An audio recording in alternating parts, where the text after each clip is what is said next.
All right. I think we're live, but it takes a minute for it to acknowledge it's live. So Yeah. Oh, is that when we're all staring at the screen that's, going, yes. Yep. am So I on? now it says we're live. Are we So on? hello, everybody, and welcome to the Friday edition of Spokane Small Business and Entrepreneur. I am here with Rob Reuter and Dave Ribble. Hello, hello. Guys, welcome and thanks for being here. All right. Happy to be here. So we are talking this week about the next 2 weeks, this lead up to a brand new year, and it's the holidays, it's Christmas time, it's people kind of disconnect or reconnect and doing all kinds of things. So a little bit of what we talked about last week, but more with a focused intentionality on how are we transitioning into the new year, how are we getting started. And we talked beforehand a little bit about getting rid of some of the noise and all of the things, but let's dive into let's start with introductions. Who are you? What do you do? And how are we? Well, who are you, John? Thank you. Yeah. Thank you, Dave. Thank you, Rob. So I'm Jonathan Byron. I'm a realtor here in Spokane and the unofficial official host of this group, the Spokane Small Business and Entrepreneurs Facebook group, and soon to be membership driven group that's I'm very excited to roll that out by 2025. So that's going to perhaps be a part of what we talk about. But for me, with my business, with real estate, 2025, I want to help 100 people buy a house. And that's a substantial increase over what I normally do. So I'm putting the word out and getting that spread far and wide. And if you Speaking it into existence. speaking it into existence, and to my audience, if you know somebody that has good income and they're renting, I'd love to talk to them. If you know somebody that wants to buy a house but they're afraid or concerned or trepidatious about that possibility, I'd love to have a conversation with them and dispel some of the fears around that. So that's me in a nutshell, and that gives you kind of a template for what I'm looking for. So tell me a little bit about you. I'm Dave Ribble. I have a company called Standout Marketing Strategies that I have with my wife, Gay, my much better half, Gay. And we do promotional marketing. And since we moved to Spokane 4 or 5 years ago, we really emphasized just handling the accounts that we already have from 40 years in California and accounts all over the country. So now in 2025, I think that we're going to expand that somewhat and see if we can help local businesses as well. But the other thing I'm really excited about is just like we do for corporations, we've also created something called Standout Mastery. Standout Mastery is for an individual to help them understand how to stand out from their competition. And we do that in a form of training and coaching that I do. And we're expanding that in 2025. We'd like to pick up more of those members online as well. So we're going to try to blow this thing up a little bit and see where we can go from there. And Rob Reuter has been instrumentally so valuable to me and to us in helping guide our way on that, because he's the tech guy and he understands digital marketing better than anybody I know. And with that, I'll just stop talking and give it over to Rob Reuter. This is Professor Reuter, by the way. Professor Reuter. That's Professor Reuter. We should almost introduce each other. That would be a fun little. It's a third-party endorsement Yeah. that Right, we exactly. talk about a lot. I love it. Powerful. Hello, everyone. Rob Reuter with IDIC Designs, and IDIC, IDIC stands for Infinite Diversity in Infinite Combinations. And I guess for 2025, what I am really focusing on is getting back to the roots as to why I started IDIC Designs in the first place. And it really had to do with the fact that I met a lot of people as a trainer who were running businesses and not getting the results that they needed from technology. And I knew it was a systems issue. And so really I focus on that.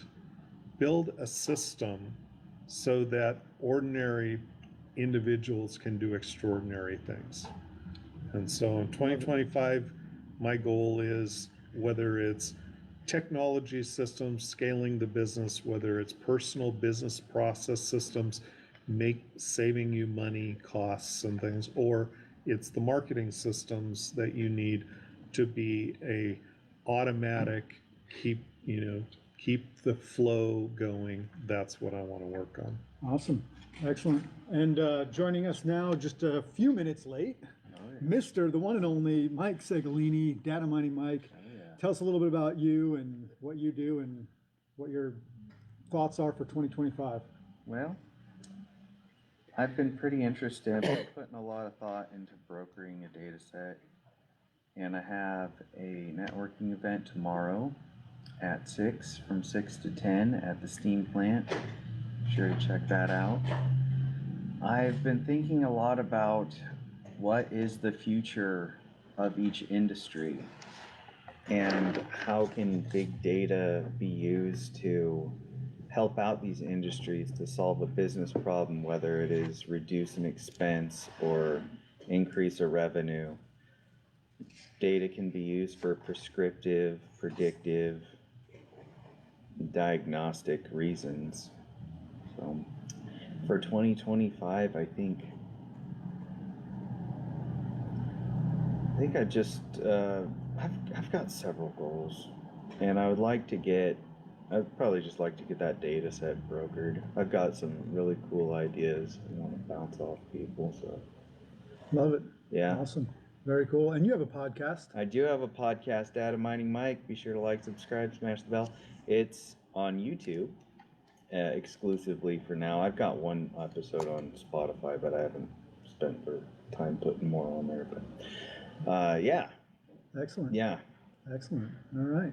So we'll jump into this. We are, the aim of this Friday conversation is to add value to the audience, those that tune in, and particularly we're small business groups. So we've got entrepreneurs, we've got small business owners. And so we kind of just want to take on topics that will help people improve their business, help them improve their lifestyle in the process. And so as we talked about it before this got kicked off, we're in a time of year where it's easy to get lost in a couple of different things. One, it's the holidays, and so there's distractions, there's family, there's all these things. Two, tends to be maybe business slows down a little bit. John Kuzachev is another regular on the show. He couldn't make it, but he was here earlier, and we were talking about, it's just kind of been a slower week for him with his practice. Certainly in real estate, we see things kind of slow down. And I think I'm seeing nods around the room. This is kind of that time of year where business slows down a little bit. And so we're talking about in this, 2-week stretch leading up to New Year's, we're the 20th, so we're 5 days away from Christmas. What are the things that business owners can be doing to set themselves up for, a huge 2025 to succeed? And so that's kind of we'll put that out as the question. We've already teased out some things that I know we want to talk about, but Dave, why don't you jump in with some first thoughts on this? Oh, I was just thinking about, as long as I've been around, everybody gets to the end of December and they go, man, we get a little breathing room here. This is wonderful. And then January 2nd hits, January 3rd hits, January 15th hits, and pretty soon you're starting to look at it and go, wait, I'm already 1 month down. Yeah. So earlier we discussed a little bit about resolutions. Gym memberships are a really good example of how we'll start something and then 3 months in, it's back to the normal again. So I'd really like to focus on how do you break those kind of routine habits so that you're more productive way before the thing starts. Why give up January? Right. What do you want to do with that? How do you want to accomplish the things you want to accomplish? I think one of them Rob mentioned was you take a look at the stuff you don't need anymore that's no longer serving you. Yeah. Or you want to speak to that? Sure.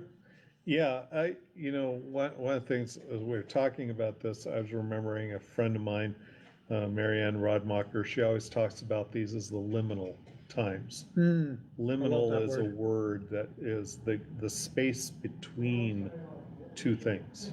Liminal. Liminal. I love liminal. It's the I liminal get it right. space.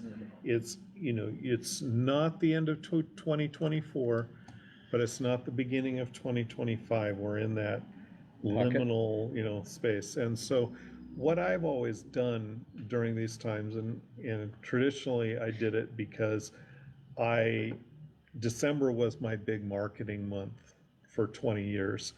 And my style, as I post on Facebook, of marketing was to make my candy and then go visit every customer in person, sit down, give them some goodies, say, hey, happy Christmas, Merry Christmas, whatever you celebrate, and then say, what did we do? What did we accomplish? What do you want to accomplish next year? And I was talking a little bit earlier about that for myself. I need to sit down this and actually record what it is I got done, because I know my revenue is up. I know my customers are up. There's a lot of things that worked out well, but I've been so busy, I haven't quantified them. So how can I grow them if I don't know? And so I'm going to take the next 2 weeks, sit down with my books, sit down with my CRM, and I'm just going to go through and say, how many new connections did I make? Who is this? And what's my growth plan for next year? I love that, because for me, it triggers something that John Kuzachev, I've mentioned him twice now, but he was here earlier, and like something that he said that resonated, I think, with all of us, is that it's easy for us as business owners to not celebrate our wins.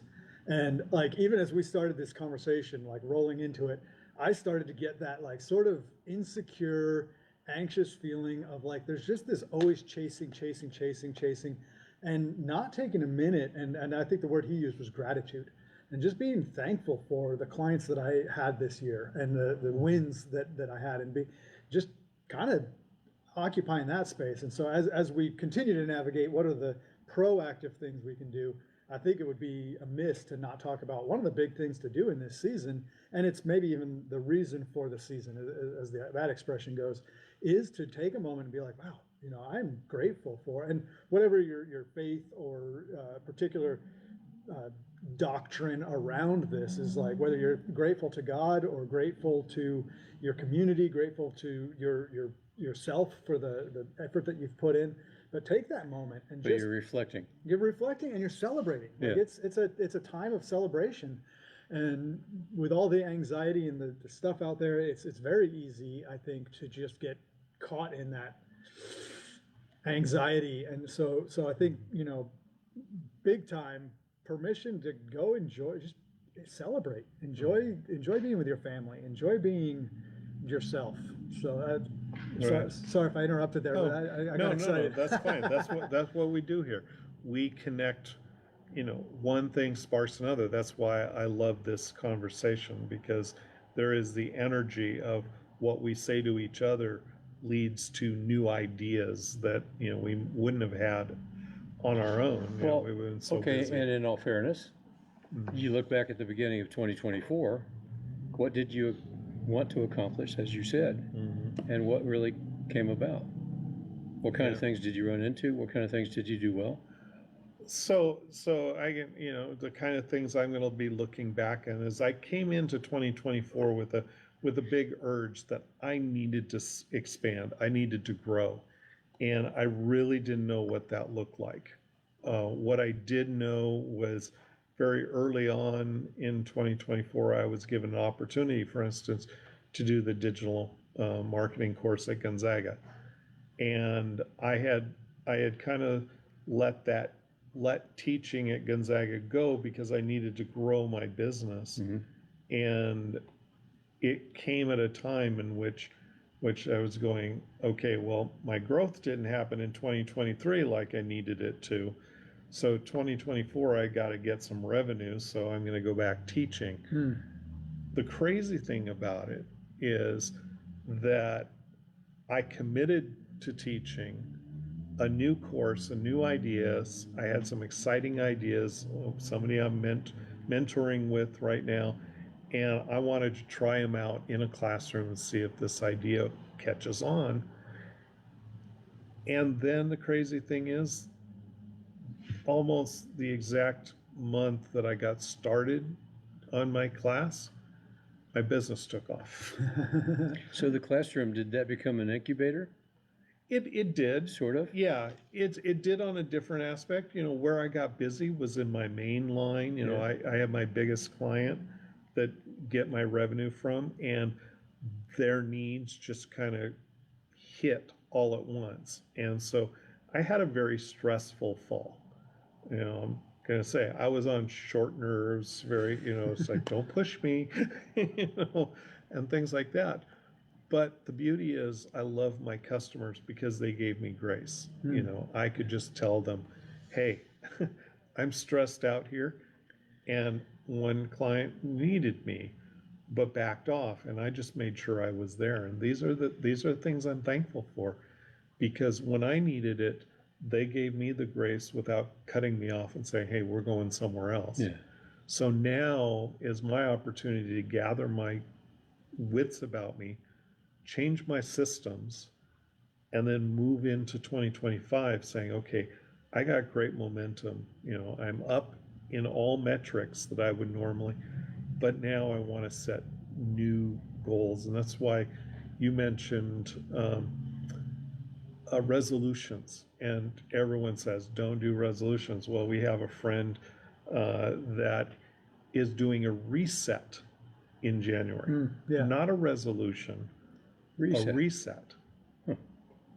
Figure out what works for you and promise to do it again, but even better. Yeah. That's positive. Mhm. That's not beating yourself up because you didn't go to the gym. Right. Yeah. It's good. So, yep, that's the strategy. Yeah. Yep. Mike would say, yeah, that's what I was gonna say. That's good. Mike, what does this time of year look like for you?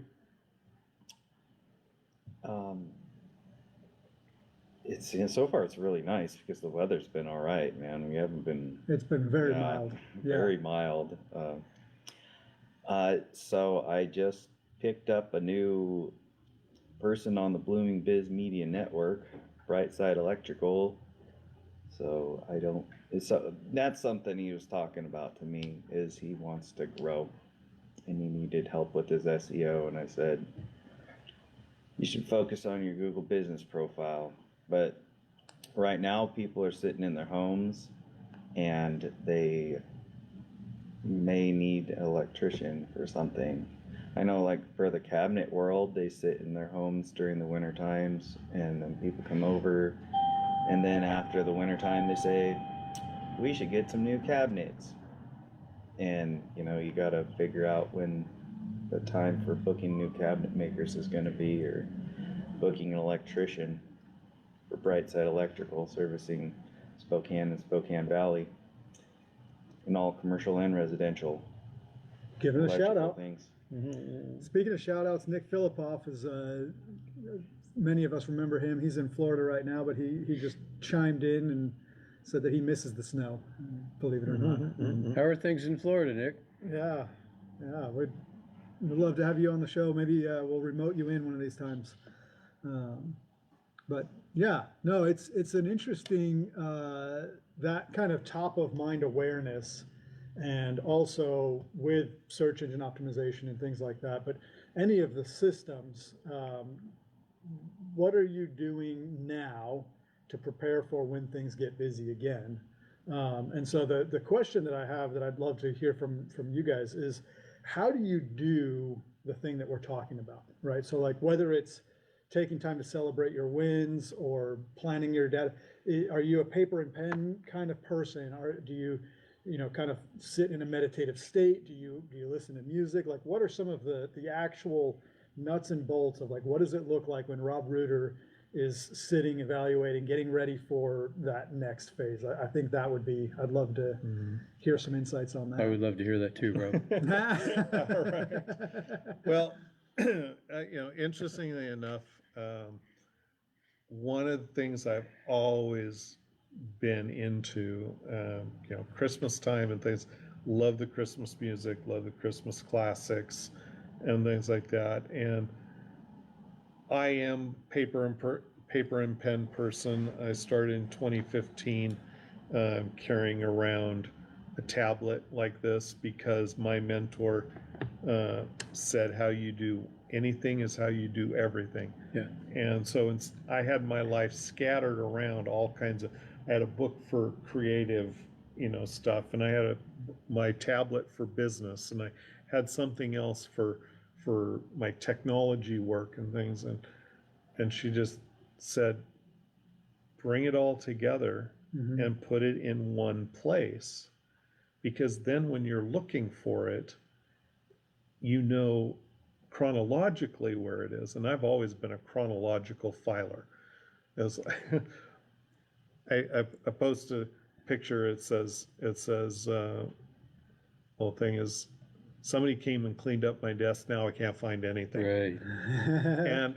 And somebody commented that, from my way back days in graduate school, she says, yeah, I remember that. She says, I was flabbergasted you could actually go over to that pile and find what it is you were looking for, because I chronological. Yeah. So I'm a paper person. So what I do is when I really want to dig into something, I crank up the music so I don't have the distractions around me. And then I just sit in a semi-darkened, light enough so I can write, but then I just start writing, and I don't filter it. I just get everything out, because we're heart-based first, and then we're rational. Well, I'm curious, are you talking about cursive writing? I mean, you just longhand writing it all out? Whatever comes to mind. I don't even say I'm working on this. I start writing, and my brain might jump to different things. Yeah. Will it also be something you have to go back and type into your computer? Not really. What I do is the filtering comes from actually writing it all out, and the stuff I remember is then I'll take a new sheet and I'll say, okay, I wrote a bunch of stuff, Hmm. but what were the things that I remember from everything I wrote? Okay. Because those are the things that are important to me. Yeah. If it was just getting the words out, getting the emotion out and things, that stays in narrative form. But if it's a goal, then it gets written on its own line. So the ideas come to you and you write them down longhand, you put them in your note according to sequence of today, tomorrow, Mm-hmm. and so on. Yeah. And then you retrieve that because you have an excellent memory for knowing where that is. Mm-hmm. And that's your system. Yeah. Because I have probably 1,000 pieces of paper on my desk, Mm-hmm. and I'm afraid to let go of any of them Mhm. because I haven't used the idea yet. Right. So I still have some. I'm a pretty old guy, but I still have some things to learn about how to take all of that creativity and make sure I can still get my hands on it without having stacks on either side of me. Yeah. Like Well, this. and that is a challenge, stacks. That's why actually for all businesses, I've thought this for a while, and I'm still seeing if this is the right answer. Is we talk, Mike brought up search engine optimization, Sure. and search engine optimization is about putting words down, and that can be searched through a big engine, and it's amazing. Google can do millions of results in how many, 1 second, and we don't get past the first 10 on the first page, Yeah. because we're just picking off of something. What I've been working on for the last couple of years is the idea that curated search is going to become a thing. With so much data out there, and now so much of it being generated by AI, Mm-hmm. the real value of any collection is the fact that it's been curated and assessed for its value and contributed. For its value to you.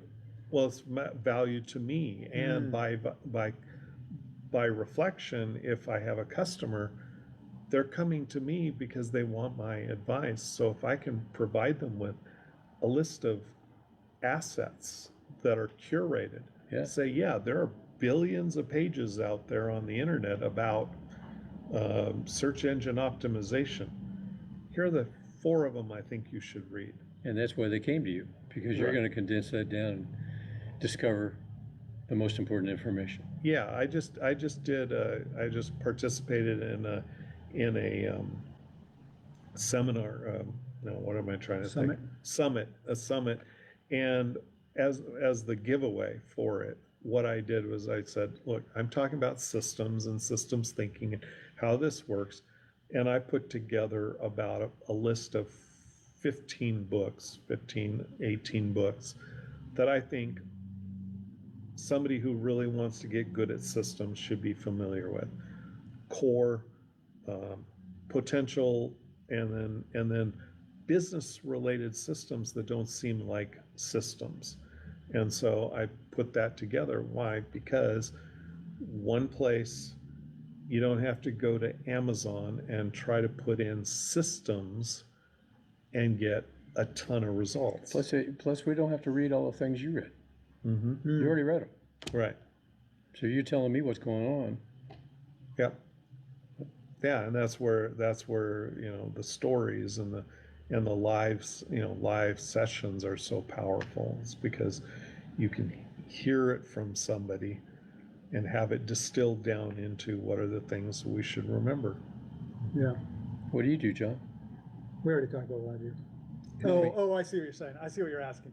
But I was gonna turn it on you for a Because you have second. a lot of ideas and stuff like that. What do you do? Where do you put all that? I have a lot, yes, and I will work towards formulating an answer Okay. to that. But the curiosity that I want to dig into your brain on a little bit is what Rob's talking about is this sort of proactive filtering of the noise, but on the flip side of it, like as you personally are, you've accumulated a number of things over the years, but over like, in the current reality that we all occupy, we have channels of noise, YouTube, all of this stuff. How do you, when you've accumulated, this is something we talked about right before we started the live, go through and like filter out, say like, oh, this was valuable to me, but now I have to get rid of it. So do you have a process for evaluating like a regular, this is when I'm going to look at all of my things? How do you approach that idea of getting rid of noise? I think I've invested a lot of time and money into everybody else, with everybody else's courses, everybody else's systems, everybody else's, there's people out there that'll say, I can get you 14,000 leads in 20 minutes. Right. Or I can increase your sales by 900% by next Monday. Right. And those kind of things are red flags for me right away. I go, where is the unsubscribe on this one? Because, and I can't even keep up with that either. Right. I'm unsubscribing 10 a day of people that I just couldn't begin to trust. Yeah. But there are some people out there that keep referring to each other. Yeah. And I go, all right, there must be something to that, because I respect all 4 of the 5 people that are all endorsing each other. There must be something to that. So people like Brendan Burchard, I've invested in going to seminars and things like that, physically and in taking courses and things. Amy Porterfield, Stu McLaren, all of those guys talk and work with each other, and they all know what they know. Yeah. And those are the ones I pay attention to, and I try to drop off as many of the ones who don't as I possibly can, so that I have some brain left after the whole thing's over. Yeah. I don't know, but everybody has, we all have those filters, right, Mike? Mm-hmm. And you're going, daggone it, you just wasted 10 more minutes of me just while I checked out something that's not possible. I don't know. What do you do? Well, you brought up a good point. Thank you. People who reference each other, backlinks. It's kind of a test, isn't it? It's a kind of a filtering system of, It's a scientific method. yeah. And yeah, you get backlinks, expertise, authority, and trustworthiness. It's a digital currency. That's something people don't think about. But when it comes to like, what do I do with a new idea? It usually involves putting voice to text on a Word document, talking. Sometimes I'll write down things, then sleeping or laying down and trying to just like control my breathing and cool my brain down, and then go back at it again. And then I'll work on to the next biggest thing, which is the script, because the script is the center for everything I do. It's the business plan for wherever it's gonna go. The script could be the blog, or the script could be the script for the video. And I focus on that script and I just perfect it and hone it, and then I move on to the PowerPoint, because the PowerPoints are really influential. And then I'll spend a lot of time on the PowerPoint, and about every 20 minutes I'm stopping and I'm stretching, I'm stopping and I'm doing something, or I'm laying down and breathing to try to cool my brain. And then I go back and I keep doing it until I have the finished product. Nice. Yeah. Cool the brain. I love it. Yeah. It's a nice phrase. Well, and Dave, something that you said that really jumped out at me, that it's almost like I'm asking the question the wrong way, or it's a better way of describing, rather than like there's literally so much noise now, and Yeah. your illustration of the unsubscribe is true. It's like I almost need to hire a VA to just sit on my computer all day and unsubscribe from stuff that's trying to get my attention. And really the answer is so simple. You said it, and I was like, oh, like mind blown. Like if you've not been paying attention, pay attention to this, because I think you nailed it. It's not getting rid of the noise. It's finding the thing that you want to focus on. And when you're laser focused, and Mike, what you were just saying even describes this. When I'm laser focused on something, Mikhail send me Flow? the book Yeah, Flow. right, Like yeah. when you're in a flow state, Mhm. you don't hear anything else. You don't see anything else. Right. And so, yeah, I would be embarrassed to screen share right now and show my email inbox, because I don't unsubscribe from anything. I just ignore it. I just, Google filters quite a bit for me and blah, blah, blah. But like, you just focus on the things that are going to give value, that are worth the time. And yeah, you're going to go down some rabbit trails that you're like, oh, that was a waste of 10 minutes. But if I'm focused, and Rob, earlier you were talking about that everybody has their 5 things, and you were talking about like on the internet, so you've got your email inbox, you've got your, what are some of the other ones that You have a shopping site, you Sure. have a news feed, yeah, you have some social site. And so sometimes some people are just not into social and things. So what I was saying is, you take the shopping, you take the news, and you take the, a personal, then you end up with 2 more spaces. yeah, And I used to teach this because I said to business owners, I said, if your audience, your customers are going to be the ones who put you in one of those 2 spots. Everyone else is just kind of, yeah, okay, you have this thing, maybe I'll buy from you or not. But your raving fans are going to be coming back routinely, and that's why you want to be in one of those spots that they don't even think about it. They know how to type you right into their browser. yeah. And I think that same pattern, and whether it's 5 exactly or some metric, I think we all have we have our capacity. We have what we're able to. And I think through my life over the years, and before all the internet the way that it is now, but there's always been your sort of go-to. Like I remember growing up, like I would read the Sunday morning, well, the comic strip every, all week long, but like the Sunday morning was in color. And Yeah. it was like a 2-page deal, and it was just like that was one of my things. And video games, whatever it is, but we make space for the things that we perceive as giving us value, and everything else is just noise. So switching gears from the marketing standpoint, and to your point about finding a curated is like, how do I curate myself into someone else's feed? And I think that sometimes we can get overwhelmed with the gargantuan nature of the audience.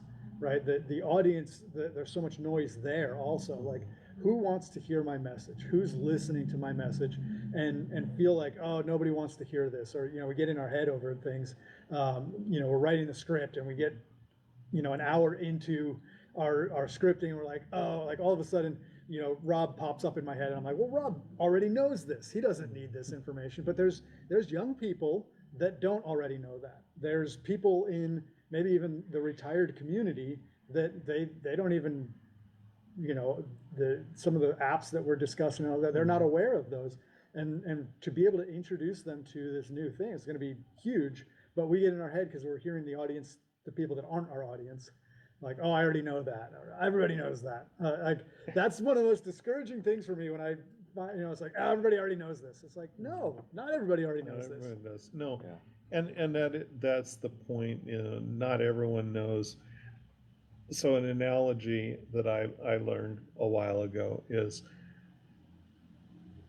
you have had an experience. You have gone from imagine there was a bus stop. And at one point in your life, you didn't know what you know now. Sure. But you waited at the bus stop and a bus came. And you got on that bus and you took a journey and you got to a destination. And you're excited about that destination where you're at. And you want to go tell other people about it. And so you go running back to the bus stop you started on and you're telling them, you should see what's at the end here. It is huge. It is amazing. And if you just get on the bus, it's going to happen. And they go, I don't know about anything like that. I don't know what that, you have to go back and remember what you were going through when you went to that bus stop. Yeah. And you have to be the guide to help people get on the bus. Don't take this stop. Right. Don't, make sure you get the right bus because you don't want to go over on the other line and go, Sure. And you have to help them navigate through the same experience.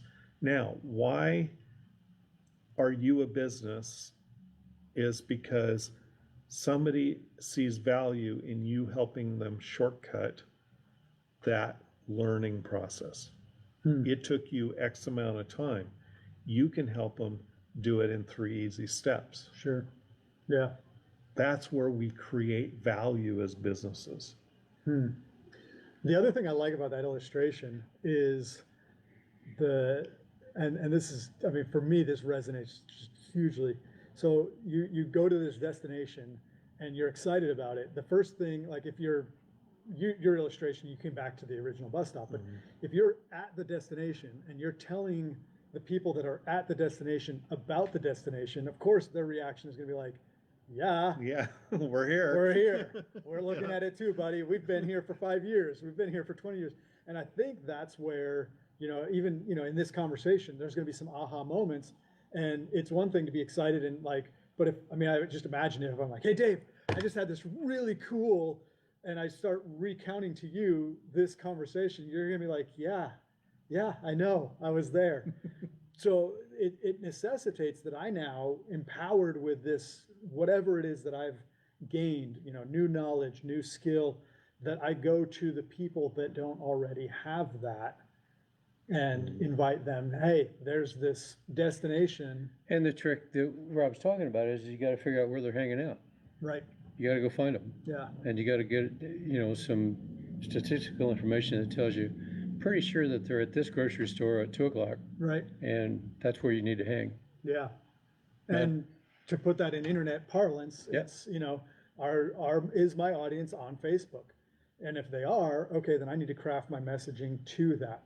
Is my audience the type that's going to do a Google search? Well, I better have Google My Business set up really well to greet them when they get to the bus stop and they're like, where am I supposed to go? So a question to that comes back for me is, okay, where does AI play a part in 2025 and beyond? That's a big don't get Mike started question. But Mike, you want to speak to that a little bit? where do you see AI going in the new year? First off, I foresee a lot more issues with teachers and students and AI content detectors. And because those are not legitimate, they aren't real. AI content detectors are not real. And if you're a student, or if you are a student and you got failed for alleged AI generated content, you have rights that you should know about, and you should not take it lying down. Also, first thing you gotta dispel is what is artificial intelligence. And it seems like people are just calling basic software AI now. Sure. They're just calling everything AI, and it's a big marketing misnomer. There really is no, as hard as people want to say there isn't some all-seeing data eye in the sky, because your data is separated in different databases. Some of these databases, they delete the data after certain years. Sometimes they keep them longer. Sometimes the variables that they keep are not even close to the ones that the other ones keep. Sometimes there's just bits and pieces and chunks. There's a lot of missing data, and it's all very dirty.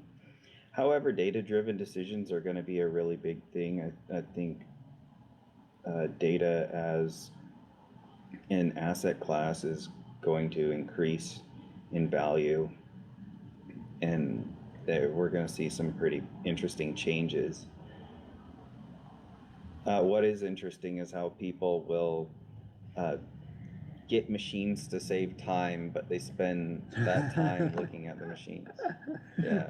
I know that, like, I'm a user of ChatGPT, Yeah. and that's probably the biggest LLM that we all think of when we hear AI. And yeah, there are times that, like, I want AI to help me compose a better email or a better text message. And, let's say I'm texting Mike and it's, about, hey, I want to invite you to this conversation, right? Like, hey, Mike, and like, I could literally, hey, Mike, we're doing this conversation on Friday. I'd love for you to be there. Done, right? But I go into ChatGPT because I want to, like, really, maybe sound more professional. Maybe, and I could spend an hour trying to hone the message, and at the end of it, still not like it. And it ends up just still being, hey, Mike, it's John. I'm doing this event on Friday. You want to come? And so, yeah, I think we do see a lot of that that curve, which Rob, you were talking about. And I'm sure they're done now, but I left my house today with the plumbers still working on, like, phase 3 now of this septic sewer nightmare that we're going through.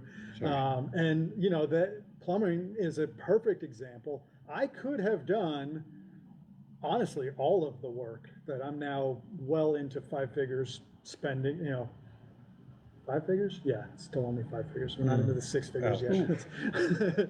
It's not cheap, and like I won't get into all of the details, but particularly what they were doing today, between YouTube, Home Depot, or Lowe's, whatever, pick your poison there, but and some good old-fashioned elbow grease, I could have done everything that they did today. I could have done it. It was all, and it's even reasonably within my skill set. It wouldn't be too far outside of it. But I paid them a substantial amount of money, or I've paid half down and I have to pay the rest, probably Monday morning, whatever.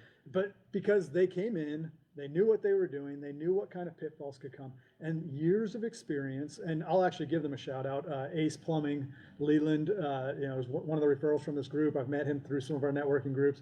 They're great, and it's something that And they're fully insured. and bonded. Yes, something, yeah, and just with all the different.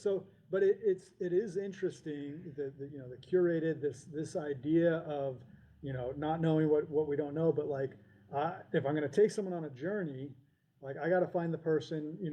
Leland, the guy that runs the company, this Ace company, his target market isn't other plumbers. No. If it's somebody that knows how to do it themselves and they've got the tools, and they're going to be like, no, I'm not paying you $3,000 to run a line. And that's where you even get the, like, I can't believe you would spend money. You could have done this yourself. Yes, I could have. No, I could not have. It's like a yes and. So I was thinking about that and getting back to the idea of where AI. I lately have been thinking that along that lines of professional and what you are skilled at.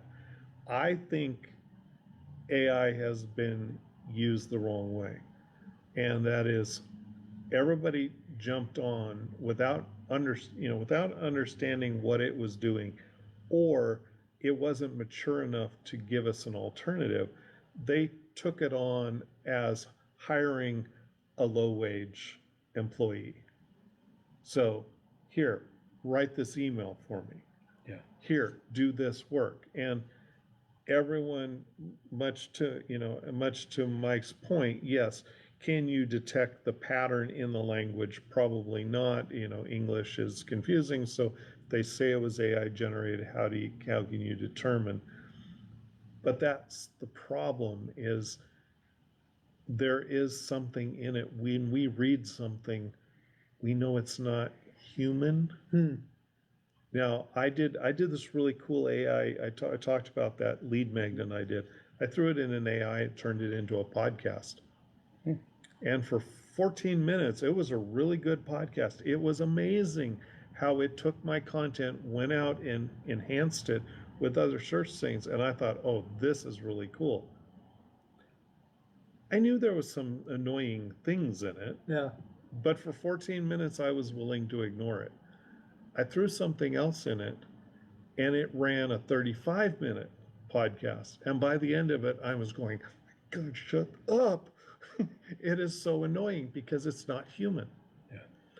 But here's where AI can really benefit us, because now we're getting the mechanisms of taking what is our unique value and placing it into an AI in such a way that it can become a Socratic teacher, that it can take our knowledge and you can embed in it the instructions that your job is not to write this stuff. Right. Your job is to take content given to you and ask questions of the person to help them make it better. Well, the $64,000 question from me then is, are we dumbing ourselves down as we do that? I don't think so. I think if you can capture your unique contribution, your ideas, your thoughts. It still has to be you. Yeah. And what happens is, think of it more this way. You do a one-on-one business where your value is how many hours you can spend with somebody helping them, and you take your time slice and say, hey, I'm going to give you this much time. Now, the question is, how do you scale that? Right. But what if you could provide a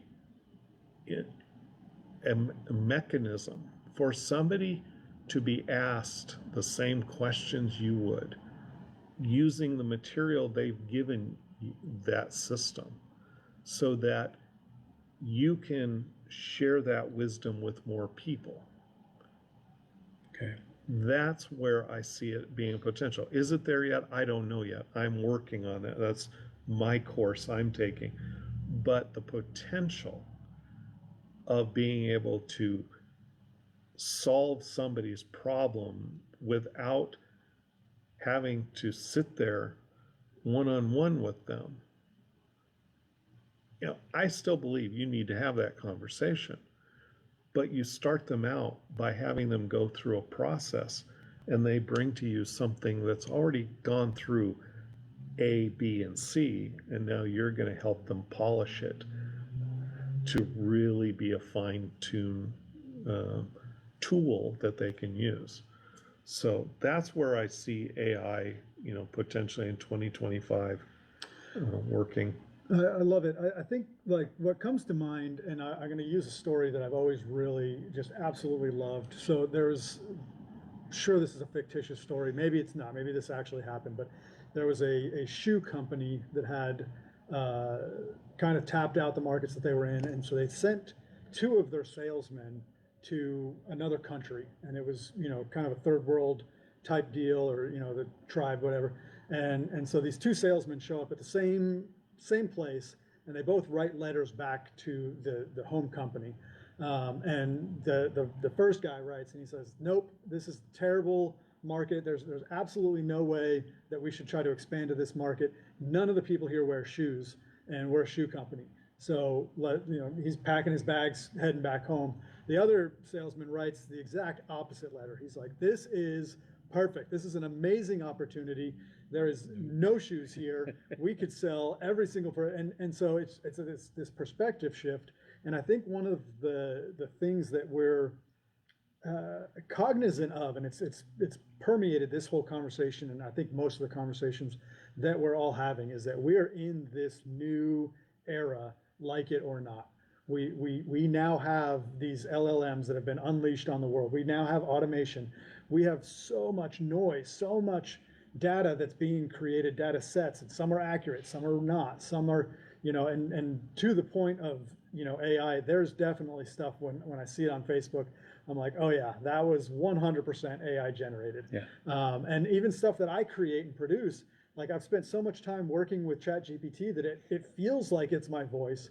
But if I set it aside for a minute and come back to it, I'm like, oh, that just reeks of robot voice. It's not. So we could look at this as this, like, oh no, the world is, sky's falling. It's all over. We're doomed. Or we can look at this like the opportunity that it is. And I think that there's this scramble amongst the titans and the peasants, if you will, of how can we leverage this? Even the internet's not that old, and we're still trying to figure out how can we leverage this new tool, this new resource. To your question of are we dumbing ourselves down? I think some people, absolutely. I think, with the explosion of content, you can doom scroll social media, you can binge watch Netflix, and you can literally just hibernate yourself into oblivion and be all the worse for it. Or you can be inspired by this and say, how can I take this new reality, these tools and this, how can I take that and help more people? You're talking about Dave and his one-on-one. That's one of your plans for 2025 is how can you leverage what you do in person to a bigger audience? And thanks to Zoom and Facebook and all of this stuff, you can very, very much so expand your audience and everything that we all talk about, maybe with the exception of me, right? Like as a Spokane realtor, I can help people buy houses, and I can leverage my network around the world. Well, no, but one of your gifts is one-on-one. Right. One of your gifts is reading what's going on and getting to the heart of what their real challenges are and things like that. And that's the years you've done it and your personality, and you care about people. I don't know of anything that can replace that. Sure. I just don't think so. One other concern, though, I do have, just in a generational sense, is I don't know how many kids are coming out of school that can even read cursive writing. Nothing's in cursive writing anymore. And I mentioned that to somebody the other day, and they said, yeah, if these kids are also ever going to be historians and they want to go back to old artifacts to read things and how it was done, they can't read it. They can't read the cursive writing that was generated at the time. Yeah. But we can't, there was a point in time you couldn't read Aramaic, or you couldn't read, you couldn't read Sumerian or hieroglyphs. And the challenge is you have to find the primer. You have to find the Rosetta Stone that says, here's a language we don't know. Here's a language we don't know. Here's one we can read. And we know that all three of these things say the same thing. Yeah. So now we take what we can read and we go back and say, okay, what do we not? So I understand it, and it is one of those factors of change, but I think the opportunity is to realize that the human brain still has a big capacity to teach itself. Yeah. You just have to have the motivation, this believe that what's in there is worth, understanding. We're getting close to the end here, so I want to kind of put a bow on things. One thought that I had as you were sharing that, and this is something I've definitely spent a lot of time thinking about, is as we move more and more things into the cloud, as it were, into the internet and off of the written paper, the idea of a catastrophic, sun flare, internet outage, whatever, something that really just took down all of our computing capabilities, and we're not physically writing anymore.